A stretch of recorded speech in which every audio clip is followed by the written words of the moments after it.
people are going to have the opportunity to have a solution to this pandemic. And more importantly than that, Chris, the survival rate right now, and I'm not belittling this, is 99.99% if you're under the age of 50 years old if you get COVID-19. So we have to be careful. Well, that's certainly, Corey, that's accentuating the positive. The fact is more than 230,000 Americans have died so far from this disease. On Wednesday, 1,000 people died. On Thursday, 1,000 people died.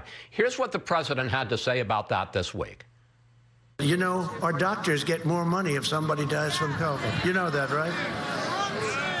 I mean, our doctors are very smart people. So what they do is they say, I'm sorry, but, you know, everybody dies of COVID. What is the president's evidence that doctors, many of whom are risking their lives treating these patients, are in fact lining their pockets by saying they are inflating the number of COVID deaths?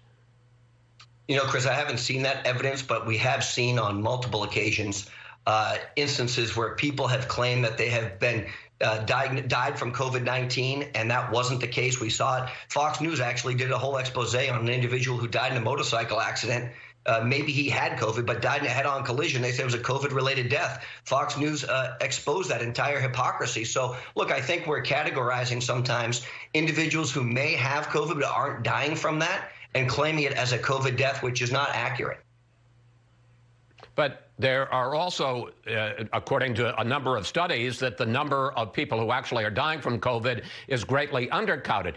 But we're talking specifically about the president saying that doctors are inflating the number of COVID deaths. Here's how the president of the American Medical Association responded to the president's claim. I'm going to put it on the screen. The suggestion that doctors in the midst of a public health crisis are overcounting COVID-19 patients or lying to line their pockets is a malicious, outrageous, and completely misguided charge.